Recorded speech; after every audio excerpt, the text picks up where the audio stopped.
Hey, good morning, everybody. Tom Harness here with Harness Digital Marketing with your Harness Your Hump Day. Hope everybody's off to a great start this Wednesday. Let me adjust my mic. I had some technical difficulties this morning that I had to take care of. So off to a good start. Have my first cup of coffee, my Southern Illinois mug there.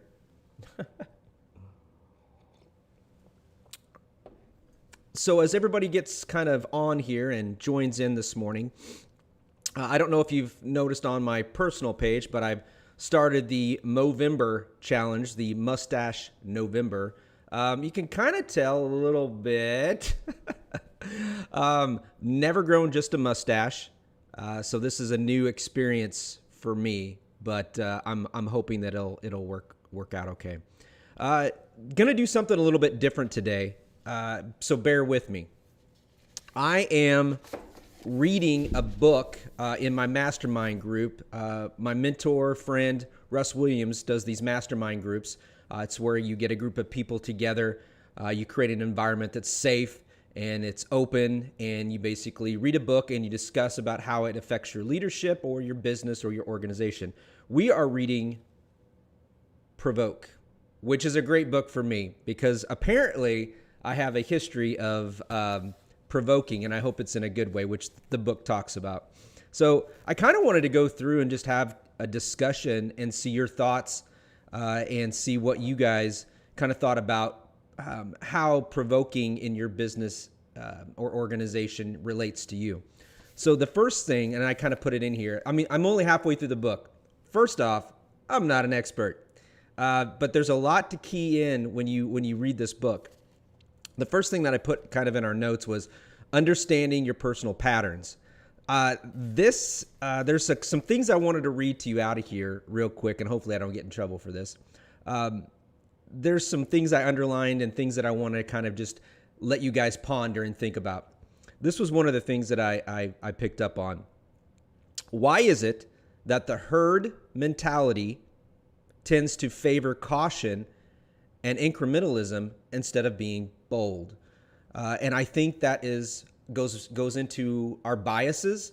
It goes into what we're comfortable with and what the status quo, the herd mentality is. So in a business or organization, you've kind of heard that don't rock the boat. If it ain't broke, don't fix it kind of mentality. And I think what I've learned so far in this book, and there's a little bit other in here with peripheral vision, I think you have to be open to the idea and the concept that we need all types of people. We forget that. We feel like we need the rational, the cautious only, or we only need one person that's provoking when you need a system of people altogether that understands the concept of everybody, not this you versus us and us versus them kind of mentality. I think it needs to be, we need to make change and move forward.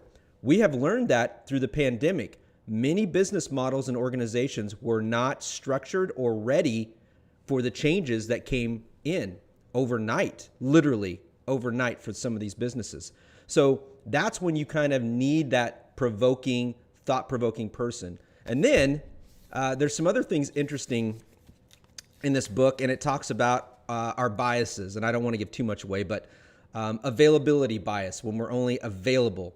That is the tendency to rely on examples that are easy to access mentally. We're not really provoking.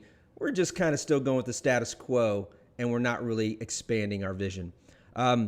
Egocentric biases. We think we know everything. The tendency to overweight data that is consistent with one's previous point of view. Basically, reinstating our own personal point of views in a business. So we are not really getting outside of what we already know. We know for a fact this is how it works. This typically happens when you are going into another organization and you believe you know how to make it better, right? And then affect heuristic bias. This is one that I had a hard time with. And this one is responsible for the systematic blindness of people toward new or distant trends. Is that small trends are unlikely to provoke any emotional response. So it's basically getting someone you're not really encouraging, you're not really trying to provoke them. Now, again, that's one that I had a little struggle with. Status quo bias, we know this one. This is the way it's always been done. Easy, done. And they give some great examples of this. And the one that I picked up on was, I'm trying to see here. It may not work as we anticipate, and our competition will gain share. Or our customers may not give us brand permission. Or our channels won't want to stock it. 4, there's no way sales will go for it. And then the last one, the lawyers will just say no. I like that one. The lawyers will just say no. So we come up with these biases without actually asking. I've actually found that, and I don't like to try to cross my hats that I wear. I found that in city, local, state government, it's going to be slow. Well, we know it's slow because we make it slow. These changes can't happen overnight. Now, granted, they probably can't, but then it's just kind of we buy into those biases and that we basically say, this is just how it's going to be, nothing better, nothing less. So the personal patterns are so important. This chapter was one of my favorite ones. I highlighted a lot. If you want to learn a little bit more about your own biases, your own personal patterns, this chapter in the book Provoke is perfect. So I want to jump into seeing outside your peripheral vision. Okay? There's some things in here that really opened up my mind, honestly, to how I see things and how we all see things. And we're really kind of focused on this straight pattern when there are opportunities to the left and to the right, and we're not taking the due diligence to go and look at that. The one thing out of this chapter, and I've always tried to, especially with learning about my biological family and my past, my history, embracing diversity, making sure that we have different people in our groups, in our organizations that are not just based off of color and race and sex and religion. They are based on creative. Do you have creative people? Do you have logical people? Do you have people that really do think outside the box, think inside the box? So this really helped me think about not just the obvious of embracing diversity, cognitive. What different levels of skill do people have that they bring intelligent-wise? Emotional intelligence. What do they bring in? And really understanding your group and your organization for who they are and embracing that concept. I think those things work out really well. What else was there in here that I wanted to point out about expanding peripheral vision? Oh, avoid activities that reinforce the siren call of sameness. Basically doing the same thing and the same patterns and expecting something different. That is the definition of insane, right? So I liked this one because I think organizations, when they become institutionalized, this is embedded in it. So I don't know. I've always appreciated being different. I've always appreciated thinking outside the box.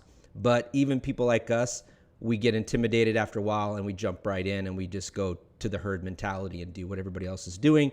Why? Because we don't want to be alone and we prefer not to be isolated all the time, right?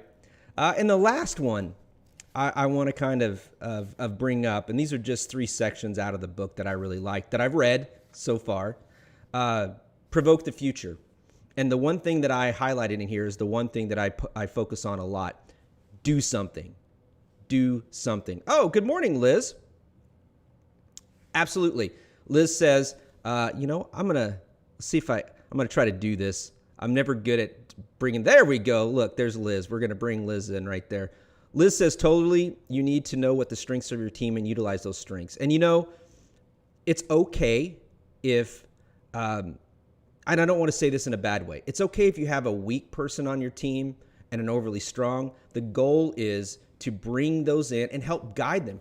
We forget that being a leader, being in a business, running an organization is also training other people to be leaders as well. They shouldn't be stuck in that. We need to provoke them to think. We need to provoke them to want more. Give them the tools. If it's something they don't want, that's okay.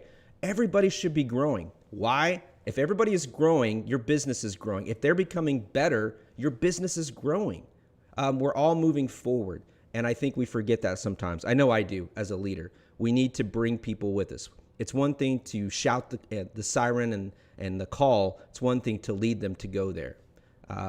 So yeah, let's see what else. Oh, good morning. She said good morning back. So when we talk about provoking the future and doing something, the future we desire will likely not come to pass unless we have a hand in influencing it. It is up to us to provoke the future we want. If you want something and you truly want it, you have to put the time, effort, and work into it. Unfortunately, we are in a society that is instant gratification. We think that Mark Zuckerberg built Facebook overnight. We don't see the year and a half, the 2 years of Mountain Dew, Slim Jims, no sleep, coding, everything, good and bad, that he may or may not have done to build the foundation of Facebook into, well, now what it is today. We just see the end result. And we all know that the journey is the most important part, where we come from and where we go with that. And we can't forget that. The last thing in the provoking, I'm trying to find it here real quick. Oh, yeah, the key thing. This was the key thing out of provocation, right? 1, envision. 2, position. 3, drive. 4, adapt. 5, activate. I really liked those. I felt like the book or the chapter was just summed up in those 5 things. Envision, the foundational provocation that allows you to see the future that could emerge over time. You have to have a vision. 2, position. Situate your organization to take advantage of the emerging futures. If anybody did that during the pandemic, they are probably going to be almost recession-proof, pandemic-proof, and so forth. There were businesses that made money other than pharmaceuticals that did really well or sustained. 3, drive. Directly create an impact that is advantageous to you. You have to make it happen. Adapt. Shift your business model to best fit the inevitable outcomes, moving as quickly as possible to create advantage. We live in a world now that when an idea comes up, you really need to process it as quick as you can with your team and take action. Otherwise, you're going to be left behind, or someone else is going to dominate that market because they're willing to move forward and provoke the future. And then 5, activate. Trigger a network of or knock-on effect, often through an ecosystem that stands the highest chance of leading you to desired outcome. So it is a little bit of an intense book. I actually didn't like the first couple of chapters.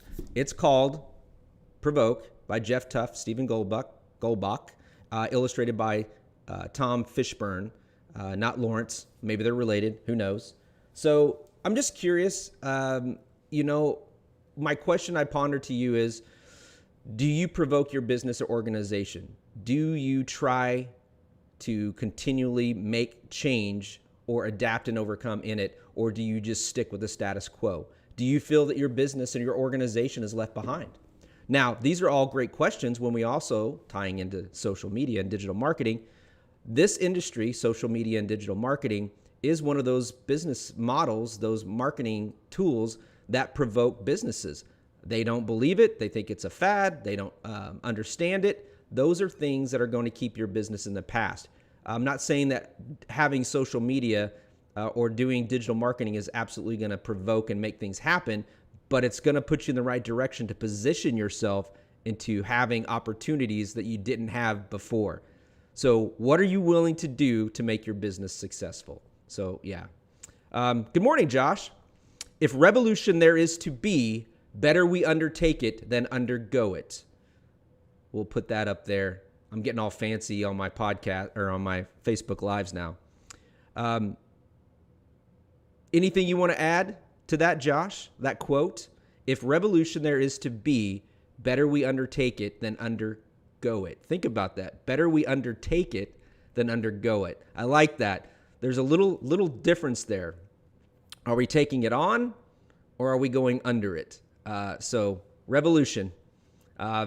I don't know if I should even make any coincidences or tie it into current events, but I'll leave it at that. But a great quote from a great man that I respect and is very knowledgeable. And I think you actually would probably enjoy this book if you've not already read it, Josh. Let's see what he says. If there is change coming, I want to be in the driver's seat, not along for the ride. Summed it up even better than me. Correct. And there's inevitably change is going to come. Inevitable, right? So let's make it for good. Let's make it for positive, and let's hopefully make it something that makes a difference in the lives of the people around us, and including ourselves. So, all right, let's move on.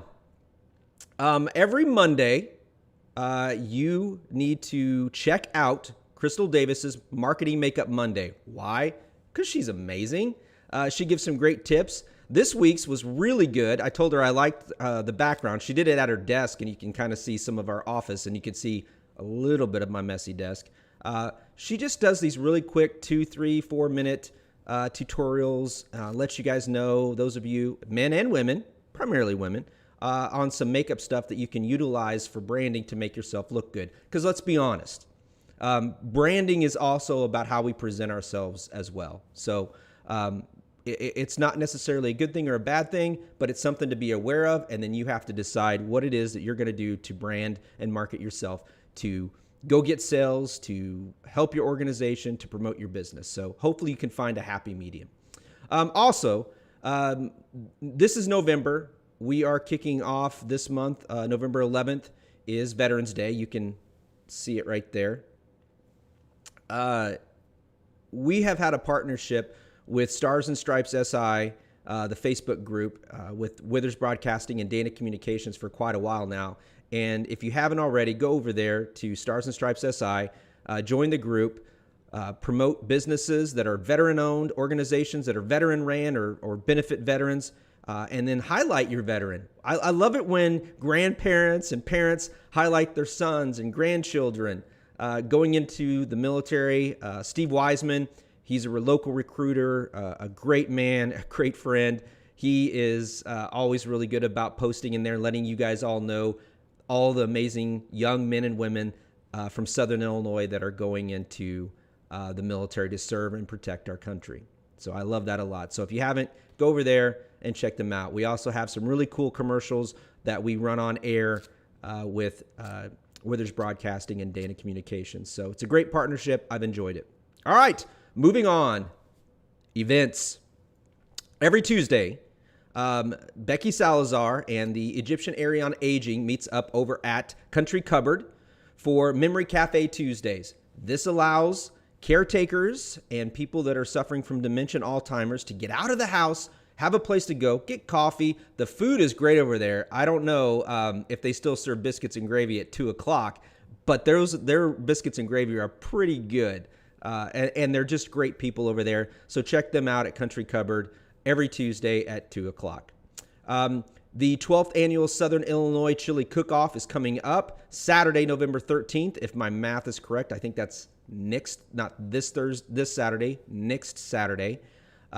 Check it out. They're still looking for people to sign up for chili. I don't know if they're still taking sponsors. I'll be judging the 5th time, I believe, this 5th year of judging the Chili Cook-Off. It's one of my favorite things to do. And the theme this year is Las Vegas. So I've got 2 possible suits that I can wear for that. Your contact person there is Julie Campbell. She'd be happy to hook you up or get you connected with anybody that needs to be connected with you to make that happen, to join or come. It's a great fundraiser, and it helps multiple, I think there's 3 or 4 organizations that they donate the money to throughout Southern Illinois. And then last but not least, my friend Kevin Huntsberger is starting off his, I can't remember what he said, I think it's his 5th annual My 123 Cents Toy Drive. They collect 250 wrestling figures to pass out every year to local kids, because what says Christmas more than a pile drive? That's probably not what it is at all. I probably totally messed that up. As you can tell, I'm a huge wrestling fan. He's been doing this. His heart is so big. If you have the opportunity to buy or donate or give, please reach out. I gave you his contact information's here and a link to learn more about the My 123 Cents Toy Drive. It's just a great opportunity, and it's Kevin Huntsberger. He's a great guy. He gives back to the community, so let's support him and help him out. So that's it. So if your business or organization would like for Harness Digital Marketing to see if we could hashtag turn the light bulb on for you, reach out. My team and I would love to have a discussion, talk with you, and see what we can do. Other than that, go out in the world, make it a better place, and be the reason someone smiles.